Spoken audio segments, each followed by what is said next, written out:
we go ahead and start. Thanks everyone for coming to Taebyn's Bedtime Stories, as read by Taebyn. And please ignore the background noise. Who are you?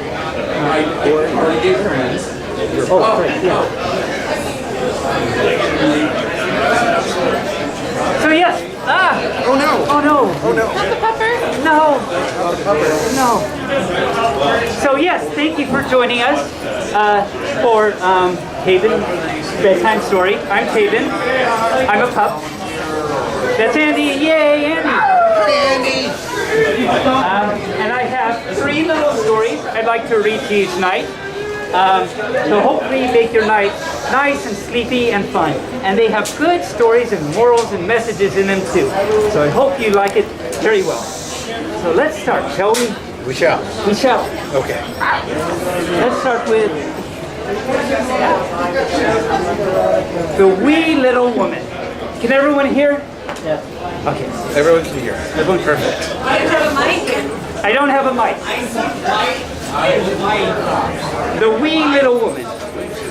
Once upon a time, there was a wee little woman who lived in a wee little house in a wee little village. Now one day, the wee little woman put on her wee little bonnet and went on to take a wee little walk. When she had gone a wee little way, she came across a wee little market. Folks, I don't want to break up story time, but we do have to have a path through here to that door because it is a fire exit. So you guys can keep on reading right here. It's perfectly fine as long as there's a walkway to that door. Just a little bit further in. Yeah. Just a little bit further. There you go. Keep about 3 feet right here. We're good to go. I really appreciate it, guys. Thank you. Thanks, Flair. So to recap where we are, there's this wee little woman, and she's gone to the village and gone to the store. And in that store, she found a wee little bone. This wee little bone will make a wee little soup for my wee little supper, said the wee little woman. So the wee little woman bought the wee little bone and took it home to her wee little house. Now, when the wee little woman got home to her wee little house, she was a wee little tired from all her travels. So she put the wee little bone in the wee little cupboard, and then she walked up her wee little steps to her wee little bed.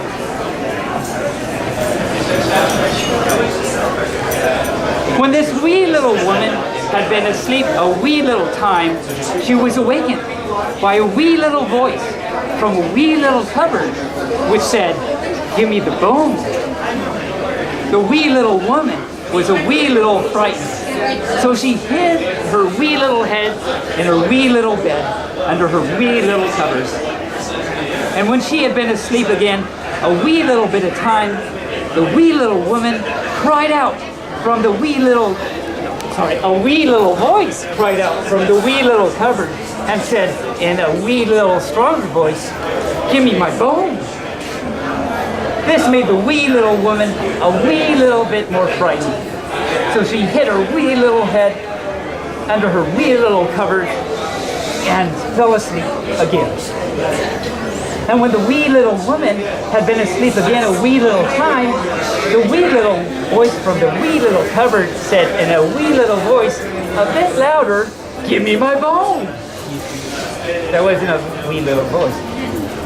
The wee little woman was a little bit more frightened, but she put her wee little head out from her wee little cupboard and said in her wee little voice, "Take it." The end.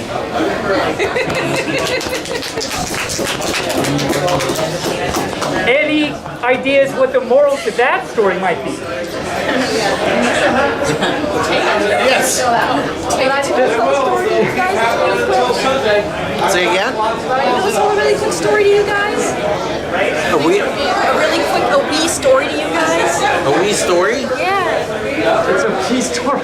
She wants to tell us a story? Is But that it's my turn. maybe at the end? Maybe at the end. Well, let's move on. Just a wee bit. called The City Mouse and the Country Mouse. It's a nice little story. There was once a happy little country mouse who lived in a big wheat field. In the summertime, she feasted on grains of wheat and on bits of bread from the farmer's lunchboxes. When the weather grew cold, she moved into the farmhouse and picked up bits of cake and bread and cheese, which was dropped on the kitchen floor by the cook.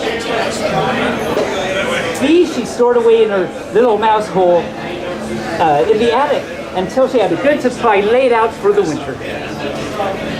Oh, okay. Now one day, during the winter, the little country mouse's cousin, the city mouse, came to visit her. When they had chatted for a while, the little country mouse took her visitor to see her entire pantry that she had collected for the winter. Proudly, she showed the amount of cheese bits and heaps of bread and cake crumbles and the neat piles of nuts and berries that she had collected. But when the city mouse had eaten a hearty dinner, she wiped her whiskers daintily and said, "You poor thing.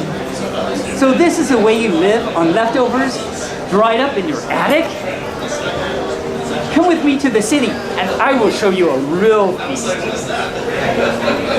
The country mouse immediately felt rather ashamed of her simple little home, so she quietly went with the city mouse to the city. The city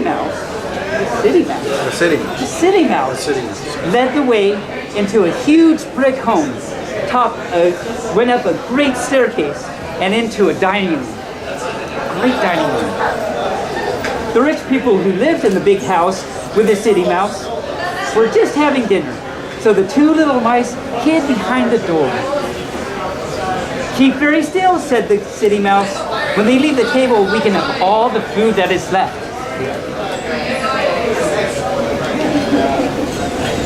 The eyes of the little country mouse grew big and round at that, for she had never seen so much food in all of her life.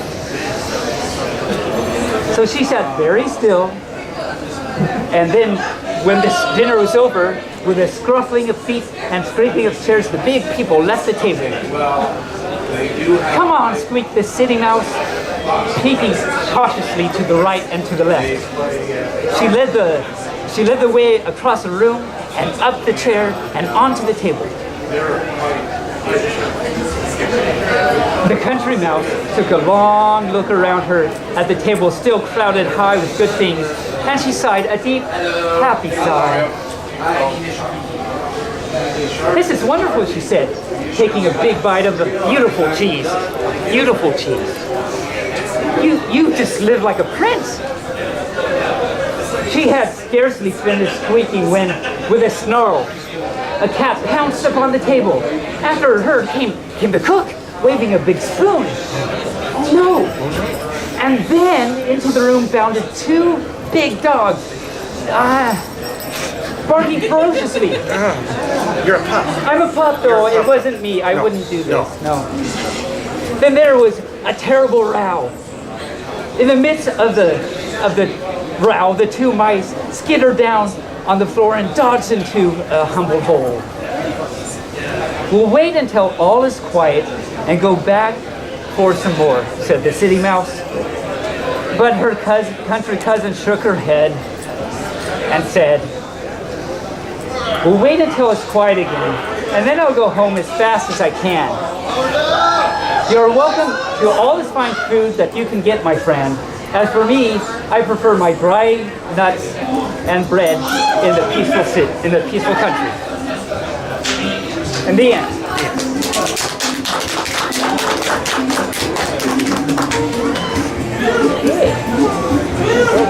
Are we having a good time? Yes! Yeah.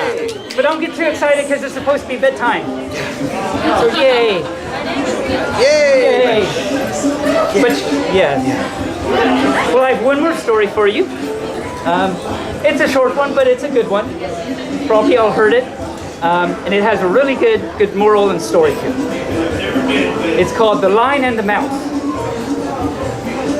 One day, as the lion lay sleeping in his lair, a little mouse, not knowing where he was going, tripped and ran over the lion's muzzle.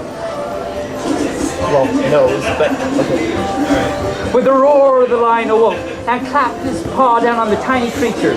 "Now I shall kill you, worthless little mouse," thundered the lion.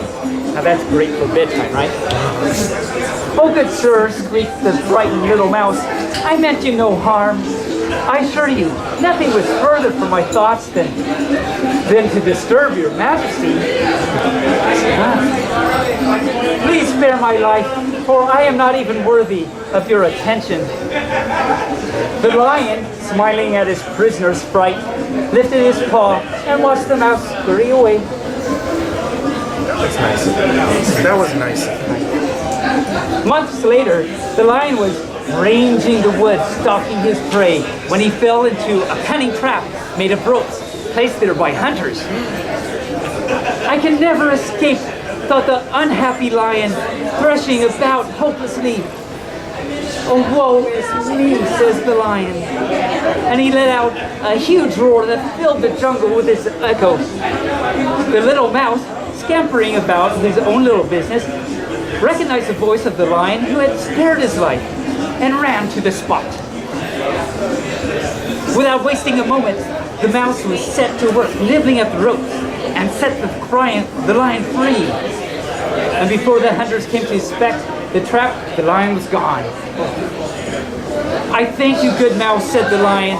"I see now that the kindness we do is always worthwhile. I shall remember this lesson that you have taught me."